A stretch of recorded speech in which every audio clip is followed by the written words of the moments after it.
Graça e paz, irmãos. Eu peço desculpa para vocês. Hoje minha voz está pior, um pouco pior do que ela é normalmente. Mas vai dar para o gasto. Hoje nós vamos estar falando um pouco sobre expectativas, porque nós estamos começando um novo bloco, que nós chamamos ano.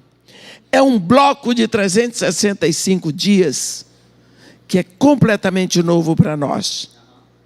Quantas pessoas começaram o bloco de 2024 e não completaram? Mas nós estamos aqui nesse novo bloco, nesse novo ano, 2025. Quais são as nossas expectativas? Mas, acima de tudo, qual a expectativa, qual é o plano de Deus nas nossas vidas para este ano? Eu vou ler a palavra de Deus escrita no capítulo 9 de Atos, onde está escrito assim: Saulo, respirando ainda ameaças de morte contra os discípulos do Senhor, dirigiu-se ao sumo sacerdote e lhe pediu cartas para as sinagogas de Damasco, a fim de que, caso achasse alguns que eram do caminho, assim homens como mulheres, os levasse presos para Jerusalém. Seguindo ele estrada fora, ao aproximar-se de Damasco, subitamente uma luz do céu brilhou ao seu redor, e caindo por terra, ouviu uma voz que lhe dizia: Saulo, Saulo, por que me persegues? Ele respondeu: quem és tu, Senhor? E a resposta foi: eu sou Jesus, a quem tu persegues, mas levanta-te e entra na cidade, onde te dirão o que te convém fazer. Os seus companheiros de viagem pararam emudecidos, ouvindo a voz, não vendo, contudo, ninguém. Então se levantou Saulo da terra, e abrindo os olhos, nada podia ver.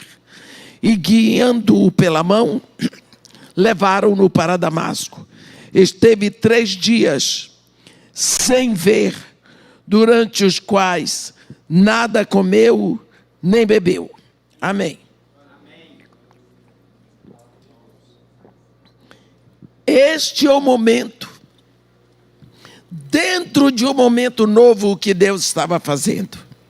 Nós sabemos que Deus, parece que Ele trabalha em blocos, não é? E aqui está começando um novo momento. E este momento é importantíssimo. É o momento em que, graças à misericórdia de Deus, Deus está movendo o vento da sua graça para os gentios. Já tinha a graça chegado à terra. Jesus Cristo já tinha subido. Enfim, havia um homem entronizado nos céus. E porque havia um homem entronizado nos céus, então o Espírito pôde vir e ficar na terra, habitando em filhos de Deus. Muita coisa tinha acontecido por causa disso. A Bíblia diz no capítulo 8, naquele dia levantou-se grande perseguição contra a igreja em Jerusalém, e todos, com exceção dos apóstolos, fugiram, foram dispersos pelas regiões da Samaria e da Judeia.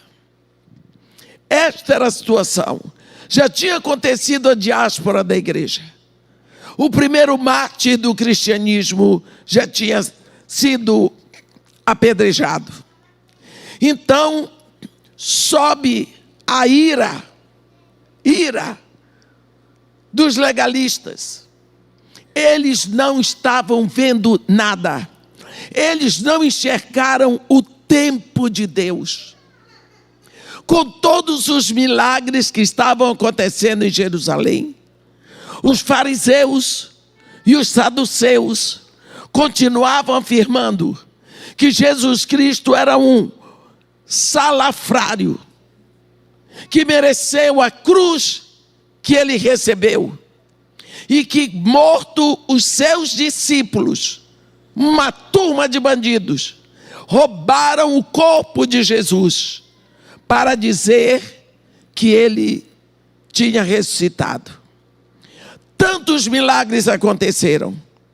Um homem que estava mais ou menos com 40 anos, era coxo de nascença. A Bíblia diz que todos os dias ele era posto na porta do templo chamada Formosa para pedir esmolas que entravam.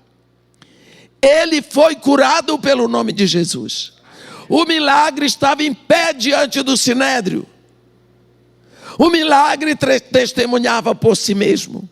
Mas eles disseram que aquele milagre foi pelo dedo de Beelzebu. E assim, eles continuavam uma perseguição ferrenha. No capítulo 8, houve a grande diáspora da igreja.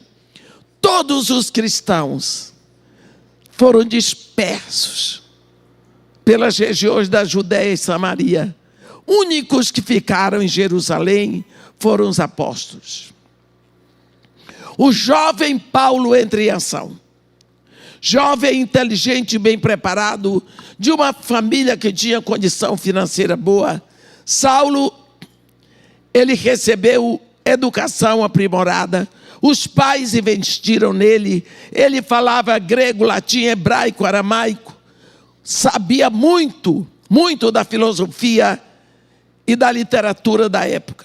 Ele foi enviado para Jerusalém para se especializar na lei, para estudar aos pés do grande mestre político judeu Gamaliel.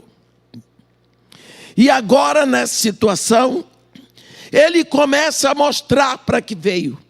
Ele era uma promessa para a lei judaica, defensor ferrenho da lei de Moisés, achava que podia agradar a Deus, exterminando-o com a igreja.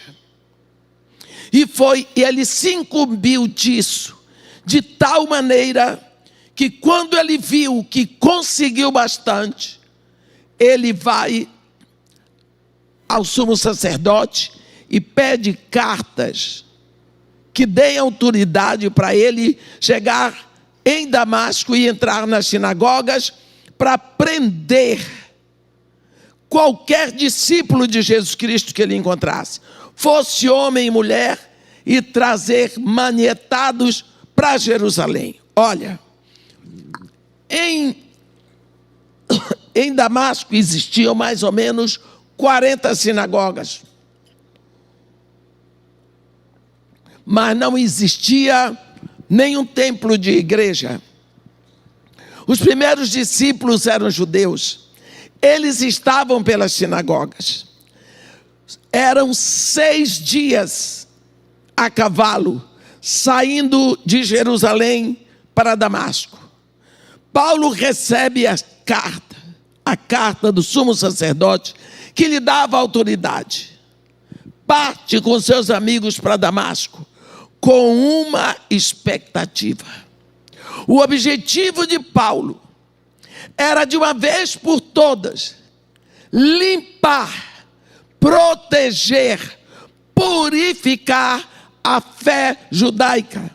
Ele não podia admitir que a lei de Moisés corresse perigo. Então ele vai com essa expectativa do que ele ia fazer, pensando como seria demorado trazer discípulos de Jesus Cristo amarrados 6 dias até chegar em Jerusalém.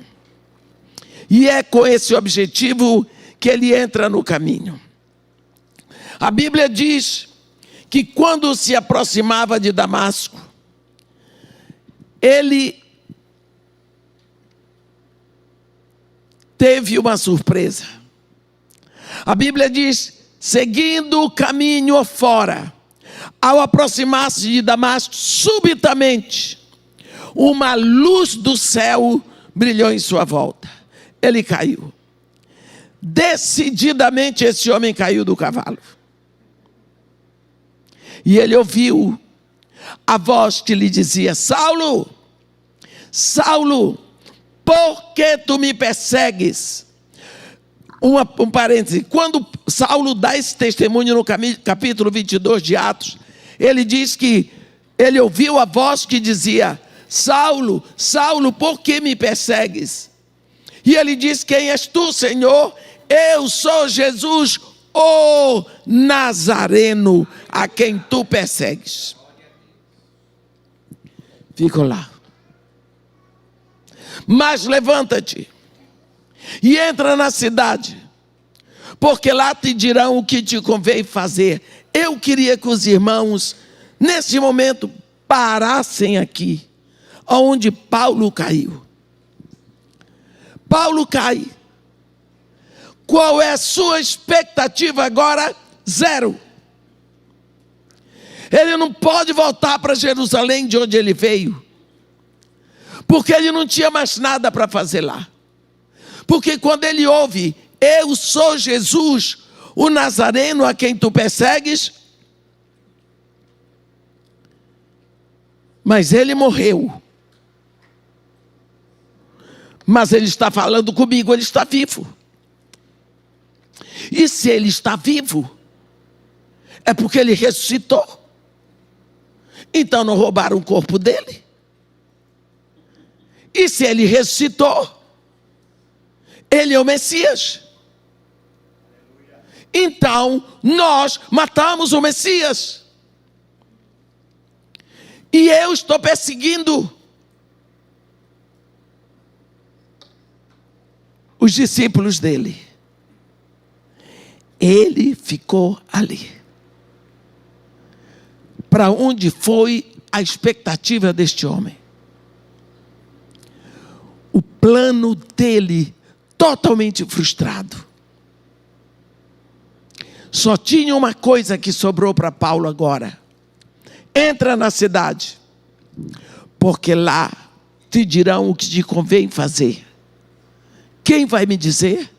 Quando vai me dizer? E o que é que eu vou fazer? Se eu não tenho mais nada para fazer em Damasco, se eu não tenho mais nada para fazer em Jerusalém, se até agora eu fiz tudo errado, como é que você, meu irmão, tem lidado com as suas frustrações? Que tal quando você traça os seus planos, você até ora? O desejo de Paulo era agradar a Deus. Ele lutava para que não corresse em risco a fé na lei de Moisés.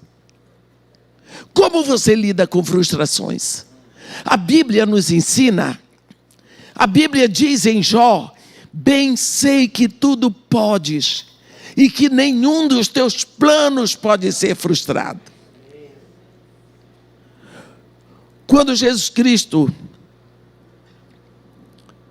recebe a notícia de que João Batista tinha sido decapitado e já estava enterrado, a Bíblia diz que os discípulos de João Batista tomaram seu corpo e enterraram e sepultaram, e só depois foram dizer a Jesus. Quando Jesus recebe a notícia, ele se levanta e ele sai para um lugar deserto, para ficar a sós. Tomou o barco, foi para um lugar deserto para ficar a sós. Por quê? Ele queria pensar, talvez chorar, mas dali em diante, ele não tinha mais o precursor que nasceu antes dele. Era um direito que ele tinha. A Bíblia diz: sabendo as multidões, o seguiram por terra. E quando ele chegou no lugar que ele achou que era deserto, estavam as multidões esperando por ele. Reação de Jesus: compadeceu-se da multidão, curou seus enfermos. Frustração do plano de Jesus, frutificação do plano de Deus. Quando os nossos planos são frustrados, precisamos recuar, porque o plano de Deus vai sempre à frente. Mais um exemplo? Vamos dar mais um exemplo, porque a Bíblia está sempre nos ensinando como lidarmos com as frustrações. Jesus Cristo vai a Gadara, ou Gerasa, ou Gedara, como vocês quiserem, aonde havia aquele homem que ficava sem roupa no meio dos sepulcros, se ferindo com pedras, ninguém conseguia prender o homem. Quando Jesus chega lá, de longe, ele mandou embora o espírito imundo que estava naquele homem. O homem veio para ele, a Bíblia diz em Marcos 5, e adorou. Que temos nós contigo, que tenho eu contigo, Jesus, Filho do Altíssimo, conjuro-te por Deus que não me atormentes. Sabemos o que aconteceu. Daqui a pouco, o homem estava sentado, vestido, eu creio que tomado banho, ouvindo Jesus pregar. A notícia correu de Mocotó móvel, todo mundo vinha das cidades circunvizinhas para ver. Você sabe que o povo ficou tão admirado, não soube lidar com a libertação, pediram a Jesus que se retirasse de lá, expulsaram Jesus. Jesus podia ter dito: olha, mas eu vim aqui, eu só fiz o bem, eu não prejudico ninguém. Jesus disse: tudo bem. Não pôde mais ficar. Tomou o barco, atravessou para o outro lado. Do outro lado, vem Jairo, em público, se curva aos pés dele. Vem, minha filhinha está doente até a morte, vem, põe a mão sobre ela para que seja salva e viverá. Eu vou, Jairo. No caminho para a casa de Jairo, vem uma mulher que estava 12 anos com fluxo de sangue. Jesus curou a mulher, foi na casa de Jairo, ressuscitou a filha de Jairo. Daqui a pouco ele estava multiplicando o pão para quase 5.000 homens. O que foi que aconteceu? Frustração do plano de Jesus, frutificação do plano de Deus. Quando os nossos planos são frustrados, precisamos abrir os olhos, porque o plano de Deus na nossa vida nunca será frustrado. Precisamos recuar, porque Deus ainda continua. Jesus Cristo diz: meu Pai trabalha até hoje e eu também trabalho. Deus nunca vai parar de trabalhar. Antes, quando você era lá do mundão, porque eu sei que muita gente aqui era, não estou tendo visão, não precisa, é tão óbvio, né? Pelo menos um eu sei, 2 comigo. Então, nessa época, Deus trabalhava para nós. Ele trabalhava para nós. Ele nos permitiu ir a várias situações desagradáveis. Mas Ele sabia a hora que estaríamos prontos para voltar. Na hora que Ele disse: chega, Ele deu um jeito, abriu seu coração, você ouviu a palavra da verdade, o evangelho da salvação, se rendeu a Jesus Cristo, se entregou, Ele lhe deu o Espírito Santo. Agora Ele está trabalhando em você. Porque antes Ele trabalhou por você, agora Ele está trabalhando em você. Acha que Ele parou? Não. O nosso Deus não bota prego sem estopa. Ele quer trabalhar através de você. Antes trabalhou por você, agora em você, porque Ele quer trabalhar através de você. Paulo está no chão. E agora? Frustração do plano dele. Sobrou uma coisa. Mas levanta-te e entra na cidade, porque te dirão o que te convém fazer. Os companheiros de Paulo estavam, a Bíblia diz, emudecidos.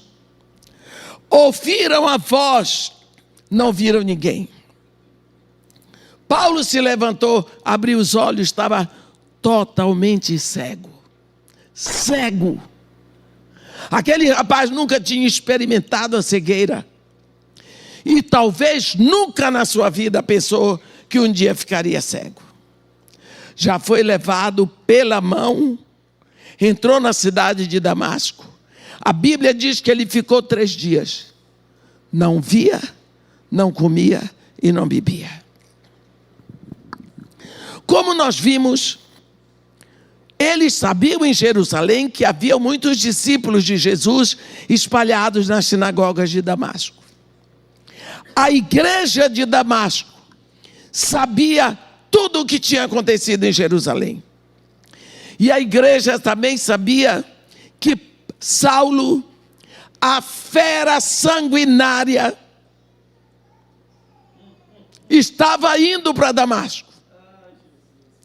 Então Jesus Cristo vai na frente e vocês vão ver que, assim como Paulo tinha uma expectativa de algo para fazer em Damasco, a igreja de Damasco também tinha uma expectativa. Olha aqui, versículo 10 do capítulo 9. Ora, havia em Damasco um discípulo chamado Ananias. Disse-lhe o Senhor numa visão: Ananias. Ao que ele respondeu: eis-me aqui, Senhor. Então o Senhor lhe ordenou: dispõe-te e vai à rua que se chama Direita, e na casa de Judas procura por Saulo, apelidado de Tarso, porque ele está orando. E viu entrar um homem chamado Ananias, e impor-lhe as mãos para que recuperasse a vista. Eu queria que os irmãos prestassem atenção. É uma questão de vida ou morte. Ananias era um discípulo. Quantos milhares de pessoas existiam em Damasco? Mas Jesus tem uma obra para ser feita ali. E ele procura um discípulo. Ele procura o que é dele. Ele vai naquilo que lhe pertence. Ananias era o discípulo de Jesus Cristo. Vai, Ananias. Procura por Saulo, apelidado de Tarso. Eu não queria estar na pele de Ananias quando ele ouviu esse nome. A igreja em Jerusalém, a igreja de Damasco, estava orando, clamando, tal fez jejuando, para que Deus, o Pai, impedisse este homem de chegar em Damasco. Por causa das suas famílias, seus filhinhos, suas vidas. O que seria deles se este homem chegasse lá com a perseguição que ele fazia? Quando Ananias ouviu, pensou: pronto, o homem já chegou. Ananias ainda tentou. Ele disse: Senhor, de muitos tenho ouvido a respeito deste homem, quantos males tem feito aos teus santos em Jerusalém. E para cá, ele trouxe autorização dos principais sacerdotes para prender a todos aqueles que invocam o teu nome. Olhe, você já pensou? Uma igreja toda orando, pedindo ao Pai que impedisse esta fera. Mas o homem já estava na cidade. A boa notícia é que estava cego. Mas acontece que a má notícia é que Jesus disse: você vai lá e vai curar. Você que não quer que o homem chegue, ele já chegou cego, mas você vai lá para curar. E quando Ananias tenta, persuadir a Jesus de que não era um bom negócio que Jesus estava mandando ele fazer. Olha, Senhor, deixa eu lhe explicar uma coisa. O Senhor sabe direitinho, é isso que o Senhor está me mandando fazer? Nós aqui estamos por dentro de tudo. A gente sabe o que foi que este homem aprontou lá para a sua igreja em Jerusalém. O Senhor está sabendo? Pois ele veio para cá. Vou lhe contar o que foi que aconteceu. Foi pedir carta para o sumo sacerdote. Está vindo aqui para prender todo mundo e levar arrastado para Jerusalém. Aqueles que são a sua igreja. É isso que ele veio fazer aqui. Deixa o homem cego, Senhor. Porque cego ele não pode fazer nada disso. Não é assim que a gente ora. A gente ora dizendo a Deus o que Ele tem que fazer. Ó Senhor, tem misericórdia de mim. Manda o anjo lá na casa da minha sogra, aquela jararaca.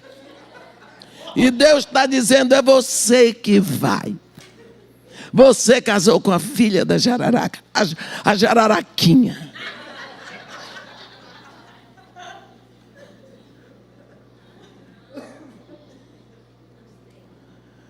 Deus tinha o seu único plano. Não adiantava a expectativa de Ananias com toda a igreja, e nem a de Paulo com os sacerdotes. Deus tinha o seu plano. E Deus tem todo o seu plano estabelecido e Ele não vai mudar. Jesus Cristo diz a Ananias, mas vai, porque este é para mim instrumento escolhido, para levar o meu nome perante gentios e reis, bem como perante o povo de Israel, e eu vou lhe mostrar o quanto vale sofrer pelo meu nome. E desapareceu. E o pobre do Ananias ficou com a batata quente na mão. Se eu não for, ele fica cego. Todo mundo está livre dele. Mas se eu não for, eu estou desobedecendo o mestre. Está vendo? Ananias tinha na mão o poder de curar o cego ou de deixá-lo cego. Esse poder foi dado a todo discípulo de Jesus Cristo. Quando ele disse, ide, fazei discípulos de todas as nações, ele deu nas suas mãos, discípulo, o poder. Você agora é que decide o que você vai fazer com o que ele lhe deu. Ananias, coitado, em choque, pensou, o mestre já mostrou meu rosto para ele, porque Jesus Cristo disse, ele está orando. E viu entrar um homem chamado Ananias. Viu. Está cego, mas viu Ananias. Coisa de Jesus Cristo. Jesus Cristo abriu uma visão para Paulo. Mostrou Ananias aqui, é o homem que vem aqui para te curar. Ainda disse o nome. Ananias estava enrascado. Ananias sai de casa com um pacote na mão. E quando chega na casa de Judas, ele vai entrando, impõe a mão sobre Paulo e diz, Saulo, irmão. Olhe o poder da fraternidade. Saulo, irmão. Eu não sei o que aconteceu no coração de Paulo naquela hora. De ouvir de um discípulo de Jesus Cristo, chamá-lo de irmão. O Senhor me enviou aqui. O mesmo Senhor que te apareceu no caminho por onde vinhas. Para que recuperes a vista e fiques cheios do Espírito Santo, com a mão imposta sobre Paulo. A Bíblia diz que na mesma hora, caiu como as escamas dos olhos de Paulo. E quando Paulo abre os olhos, o primeiro rosto que ele vê é Ananias. Que tal? Aquele a quem ele veio para talvez matar. Aquele tipo de gente que ele veio para arrebentar em Damasco. Estava devolvendo para ele a vista. E para que fique cheio do Espírito Santo. A Bíblia diz que ele levantou, Saulo, e foi alimentado, fortalecido, e logo pregava nas sinagogas de Damasco, afirmando que Jesus é o Filho de Deus. Olha o que está acontecendo. A expectativa de Paulo foi frustrada, a expectativa da igreja foi frustrada, mas o plano de Deus continua. Quando nós pensamos, eu não sei quantos planos você tinha feito para o ano de 2024, que não aconteceram. Puxa, orei tanto, pedi tanto a Deus, até fiz jejum e não deu certo. Eu quero lhe dizer, isso não é profecia, isso não é visão que eu estou tendo. Eu quero dizer para você que quando Deus teceu você no ventre da sua mãe, Ele já tinha preparado para você boas obras para você andar nelas. Mas são as obras que Ele preparou para você. Não são aquelas que você viu na televisão e gostou. Não são aquelas que você viu dar certo na vida de outras pessoas. Mas são as que Ele tem preparado para você. O dia que você entrar nelas, você vai se sentir a pessoa mais feliz do mundo. Deus já tem separado.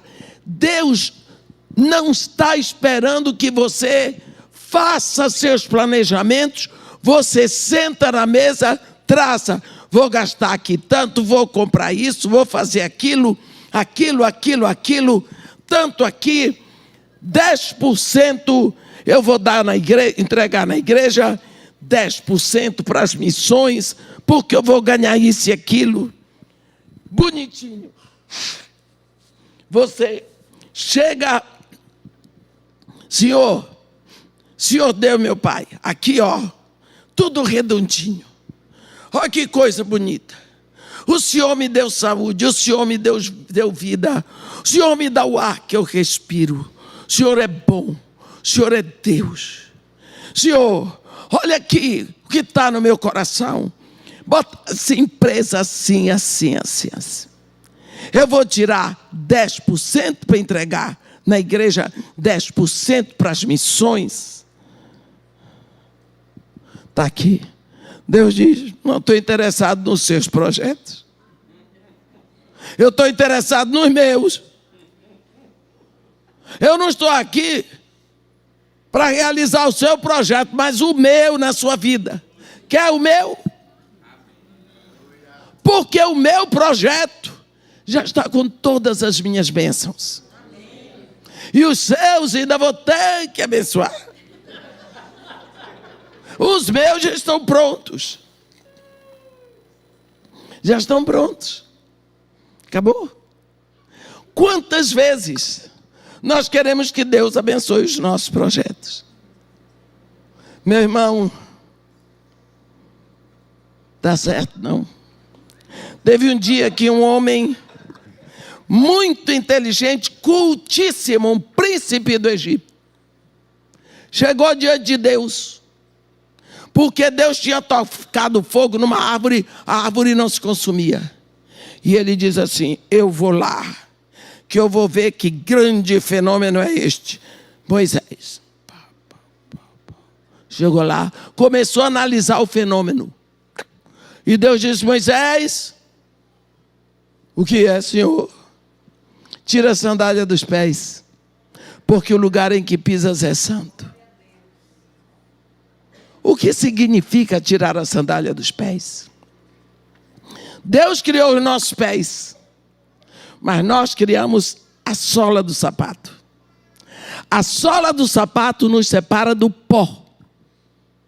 Mas na hora que eu tiro o sapato, eu me faço um com o pó. Eu e o pó somos uma coisa só. Tá vendo? Tirou. Mas Moisés ainda estava assim. Que isso? Ele tinha na mão um cajadinho de pastor. E Deus falava com ele. E ele estava lá. Deus disse para ele: joga esta vara no chão. Ele jogou. Quando jogou era uma cobra. 80 anos de idade. Em plena, no meio das pedras. E seguramente ele fugia da cobra. Deus disse para ele: agora pega pela cabeça. Ele pegou. Fosse eu, já estava lá embaixo há muito tempo. Pegou. E quando ele pegou, era uma vara. Pense. Qualquer criança sabe diferenciar uma vara de uma cobra. E o sabichão não sabia mais. Ficou lá. É uma cobra ou uma vara? É vara ou é cobra? Está em dúvida ainda? Bota a mão sobre debaixo do teu capote. Botou. Agora tira. Ai, é lepra. Bota de novo. Agora tira. A lepra se foi. Deus estava dizendo para ele: rapaz, comigo é do meu jeito.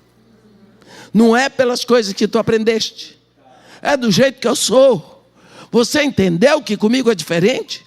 Toda a sua sabedoria vai embora. Pronto agora? É. Então agora você vai a Faraó. Deus estava dizendo: Moisés, eu te botei lá no palácio de Faraó. Tu, judeu. Para aprender tudo, para ter porta aberta para o trono.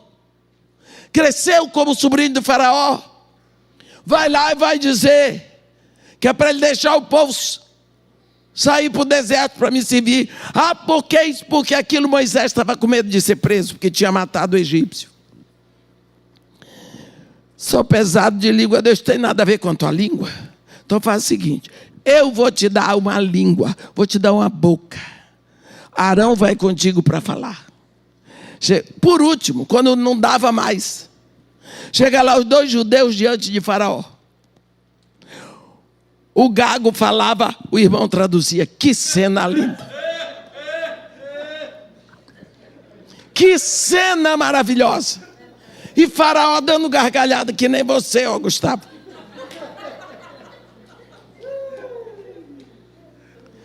Eu quero dizer para vocês, resultado da situação, foi ou não foi? Foi. Porque Deus tinha determinado. Deus escolheu você, trouxe no ventre da sua mãe, teceu um corpo para você, ou de macho ou de fêmea. E tem um plano específico para você. Isso não é destino. Isso não é destino, isso é bênção. E agora você faz o seu plano traçado com o mundo. Porque você viu dar certo na vida do outro. E acha que Deus vai dizer: então tá bom. Eu já tenho para você. Já tenho. Paulinho achou que ia ser o grande defensor da lei de Moisés. Deus já tinha escolhido Paulo para ser o grande anunciador da graça.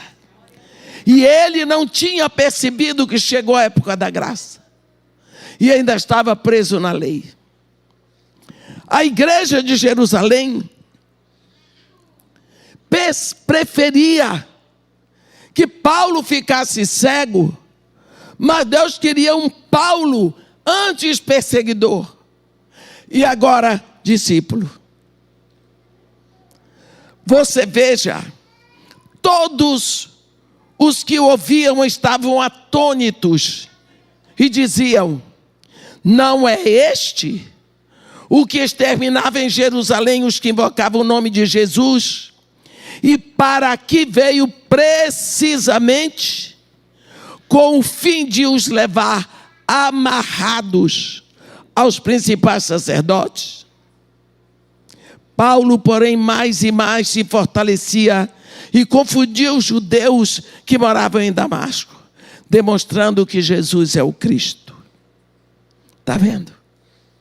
Você viu como as nossas expectativas, por melhores que sejam, Paulo achava que estava agradando a Deus. A igreja de Jerusalém achou que estava agradando a Deus, mas existia um plano imutável de Deus naquela situação toda. Quantas vezes nós erramos porque nós não paramos para considerar: Senhor, qual é o teu propósito na minha vida? Deus, quando chamou Abraão, no capítulo 12 de Gênesis, ele disse: Abraão, deixa a tua terra, tua parentela, a casa do teu pai, vai para uma terra que te mostrarei. Farei de ti uma grande nação, engrandecerei o teu nome, abençoarei os que te abençoarem, amaldiçoarei os que te amaldiçoarem, em ti e na tua descendência. Em ti e na tua descendência, benditas serão todas as famílias da terra. Abraão tinha 75 anos. Então, naquela hora, Deus estava prometendo que abençoaria um dia todas as famílias da terra através de Abraão. Então, a salvação para os gentios já tinha sido anunciada. Sabemos de tudo o que aconteceu. Primeiro vem a lei. E pela lei Deus separa um povo para que aquele povo e todos aprendessem que pela lei ninguém é salvo. A lei é santa, a lei é pura, a lei é perfeita, mas pela lei ninguém é salvo, porque ninguém pode ser salvo por obras da lei. A lei serviu para trazer consciência de pecado, porque enquanto não tem lei, ninguém pode infringir a lei. Mas uma vez que tem a lei, todas as vezes que se infringe, se comete pecado. Só isso. Quando Jesus ressuscitou, ele disse: todo o poder me foi dado nos céus e na terra. No Salmo 115, versículo 16, está escrito: os céus são os céus do Senhor, mas a terra deu-a ele aos filhos dos homens. Os céus são de Deus, a terra é do homem. Quando ele ressuscita, ele aparece no meio dos discípulos: Shalom. Ele diz: toda autoridade me foi dada. Nos céus eu sou Deus e na terra eu sou homem. Portanto, ide, fazei discípulos de todas as nações. Lembra que Deus tinha prometido a Abraão: na tua descendência benditas serão todas as famílias da terra? Então, agora a bênção vai chegar a todas as nações. Fazei discípulos de todas as nações. No capítulo 2, nós vemos o Espírito Santo vindo habitar numa população em Jerusalém. No capítulo 8 de Atos, nós vemos o evangelho, o reino se abrindo em Samaria. Mas Samaria é um corredor. Aqui está Jerusalém, só judeus puros. Aqui estão os gentios totalmente separados. Mas aqui é Samaria. Samaria é um corredor. É uma ponte entre judeus e gentios. Os samaritanos não eram gentios, não eram judeus, eles eram híbridos, judeus que se misturaram com gentios. Então, o Espírito Santo primeiro enche um povo, o reino de Deus vem aqui, no capítulo 2 de Atos. No capítulo 8, aqui. No capítulo 8, o Espírito Santo enche um povo em Samaria. O reino chega em Samaria. Mas precisa chegar aos gentios. Ele está no caminho para os gentios. Porque Jesus Cristo disse: Jerusalém, toda a Judeia, Samaria, até os confins da terra. Chega capítulo 10. A Bíblia diz, nós vamos ver um outro tipo de expectativa. Capítulo 10, a Bíblia diz que havia um homem em Cesareia, cujo nome era Cornélio, centurião da corte romana, chamada italiana. Olha como o Dr. Lucas identifica este homem: piedoso, temente a Deus com toda a sua família, que dava muitas esmolas aos pobres e de contínuo orava a Deus. Cornélio, este homem piedoso, temente a Deus, que dava esmola e orava de contínuo, não sabia de Jesus. Ele era romano, ele não era discípulo de Jesus Cristo, ele não era um seguidor da lei de Moisés, ele não era um adorador do Deus de Abraão, mas ele era piedoso. Então este homem rezava.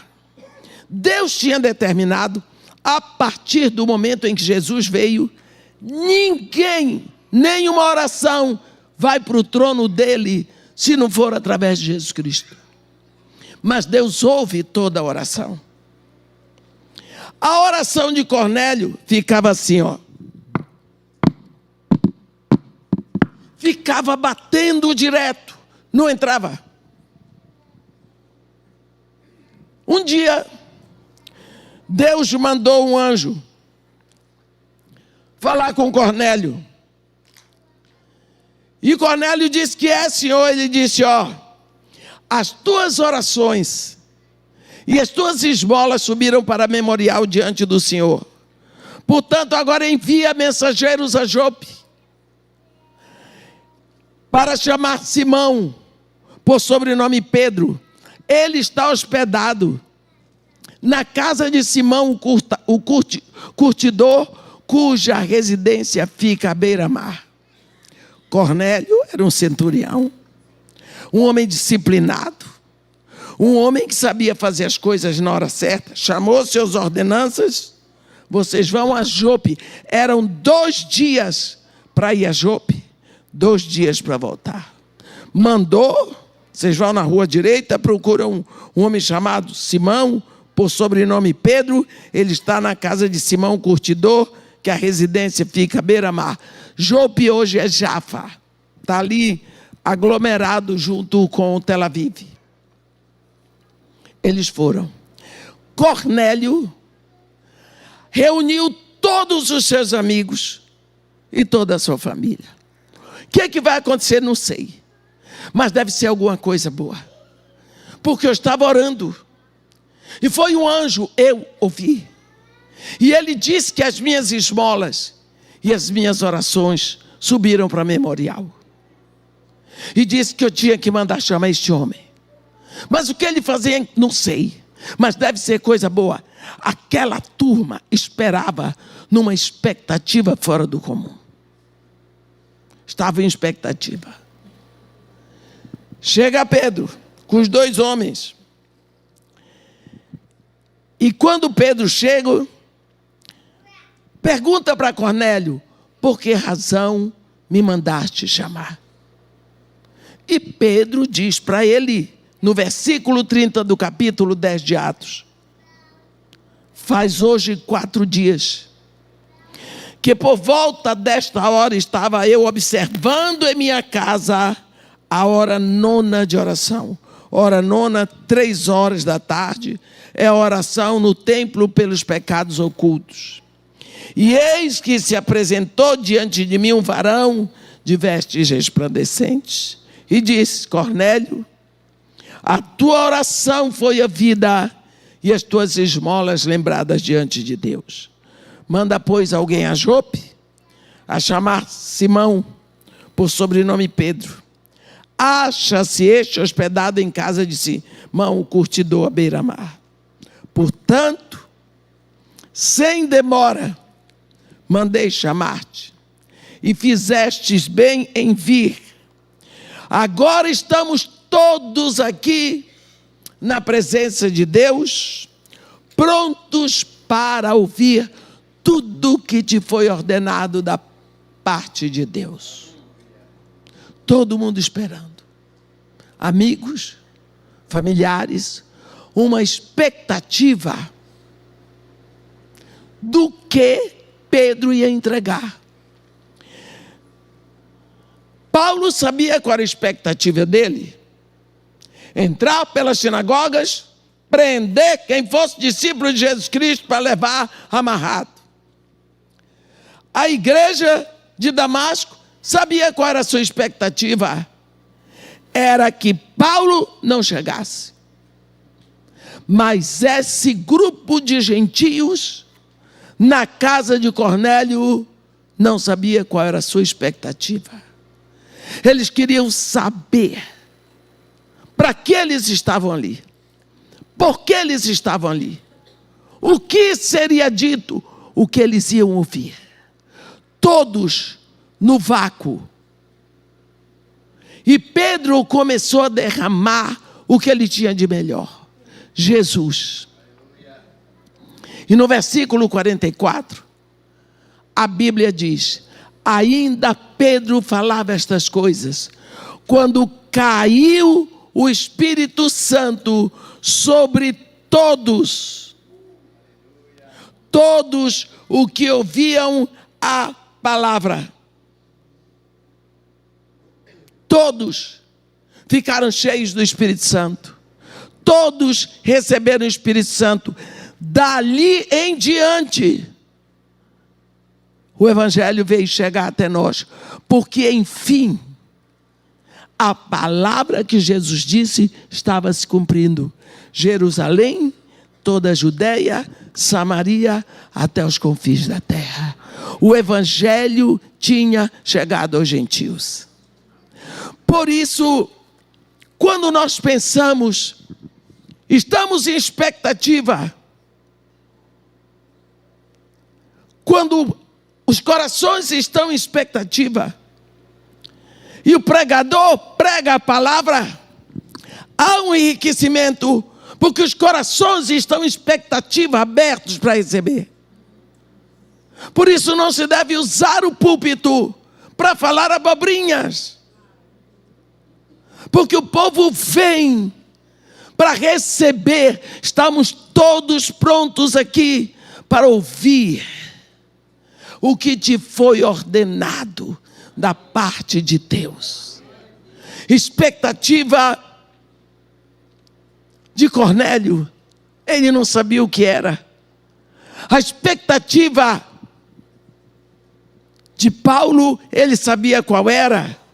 A expectativa da igreja, a igreja sabia qual era. Mas aqui foi cumprido o plano de Deus. O plano de Deus é cumprido independentemente da expectativa que nós tenhamos no nosso coração. Portanto, meus irmãos, eu não sei qual é a sua expectativa para este ano. Mas eu sei que você é filho de Deus e que Deus tem uma expectativa pronta para você, desde que você se renda a Ele, como Jesus Cristo lhe ensinou. Pai, não seja feita a minha vontade, mas a tua, porque está no céu. Porque teu é o reino, não é meu. Teu é o poder, não é meu. Tua é a glória para sempre. Amém. Que Deus nos abençoe e nos guarde. Que faça resplandecer seu rosto sobre nós e tenha misericórdia de todos nós.